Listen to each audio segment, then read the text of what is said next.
That's Kristi. And that's Leslie. And we're going indie. So today we're talking about newsletter content. And obviously, we have to mention that this is the bun episode. Apparently, this is how we both showed up in buns today because no planning ahead. it's that kind of day.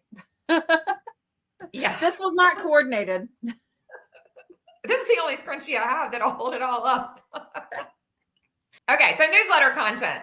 Yes, you can talk about scrunchies in your newsletter if you want to. I was going to say, you know what? Like, if you have a great scrunchie, then that is the place to talk about it. Kristi, I will say this. Kristi does a great thing, and I tried to do it a little bit, but she sends like a couple of recommendations of things that are not necessarily book related in her newsletter, and I think it's fun and interesting.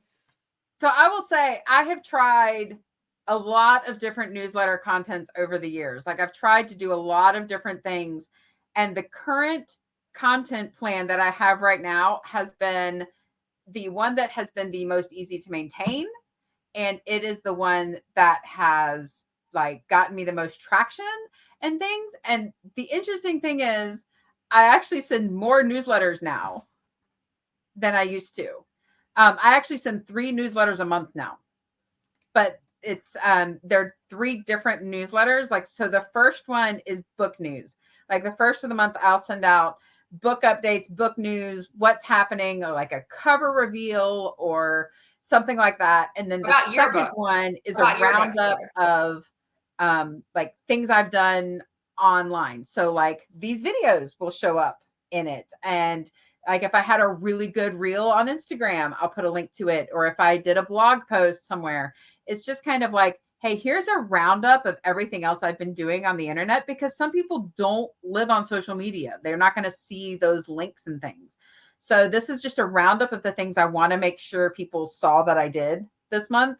And then the last one is like just recommendations of things that are not mine.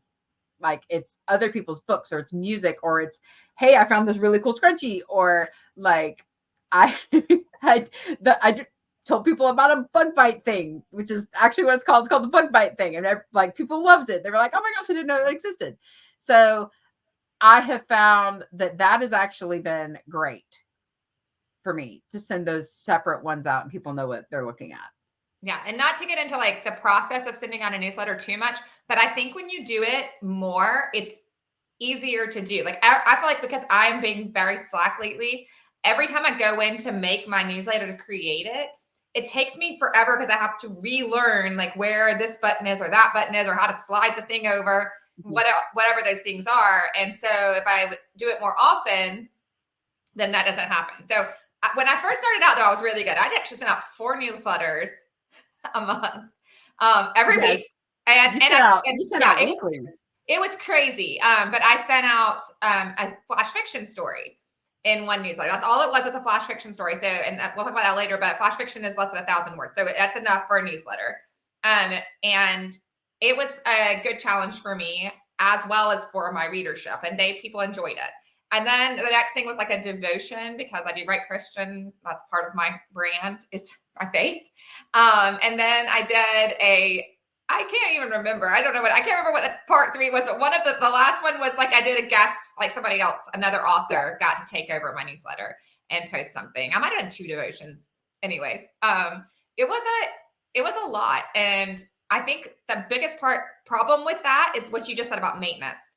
And I couldn't maintain it because I was having to create all of that stuff every time. And I mean, to write, even if it's 1,000-word story, if you have to come up with a 1,000-word story once a month, that's a lot of something. And then a devotion and looking all that stuff up, it's a lot. It's a lot of creative energy that you need to give to your writing, because primarily we're authors, not newsletter. Like newsletter is not our product. It's a piece of our business.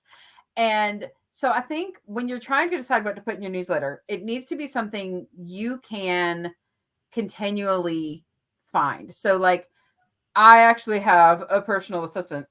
We'll talk about that in another episode. She actually does the grunt work, because I made the template for each newsletter. And so now I just have a spreadsheet and I put all the stuff in it, and then she copies and pastes it and does the grunt work for it. But it's very easy to maintain because like you want your format to be something where it's you copy it over and just change some text, change some links. You know, you don't want to reinvent the wheel every time you make a newsletter. I think one of the big things is finding something that you can maintain, because if it's you, we've already talked about how the newsletter is people who already want to connect with you. Like, right. I think that's the main thing to remember. They want to connect with you. They have chosen you. And so whatever is easy for you to put into it and maintain, that's what they're going to connect with. That's what they're going to keep coming back for. Yeah. And you want it to be valuable to them too, so that they want to open it. And we'll talk about that later but you want them to be like, oh, it's here again. I want to read it. I want to see what's in there. So they do. And I one other thing I think that's really important about your maintenance thing is that you're reusing information.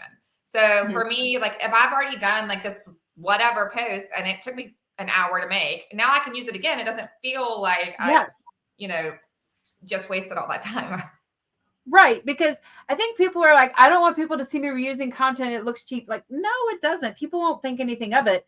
They'll just think, like, oh yeah, I follow this person. I like this person. And the chances of them being necessarily the same people is actually pretty slim. Like, because it is two different audiences primarily using, your different connection points. So yeah, reuse your content. But I think that we hit the two main things. When you're talking about what to put in your newsletter, it needs to be maintainable. And it needs to be valuable for the reader. Like, it doesn't just need to be, look at me, boom. Yes. It needs to be, hey, if you miss these links, no worries. I'm going to give you the best stuff of the month. Hey, if you want to know what's up, here is the most up-to-date information about my books. Hey, here's just some cool things that might make your life better, like that you might want to know about. It's got to be something valuable for them and maintainable for you. Yeah, absolutely. So if you're a reader, what do you love to see in a newsletter? Drop a comment below and tell us that. And if you're a writer, what's one thing you do to help maintain your newsletter? How often do you send it out? I'd love to know that. Maybe I'll feel better. That is like one of the biggest things. Like, we could do a whole episode on that because everybody has a different opinion. All right.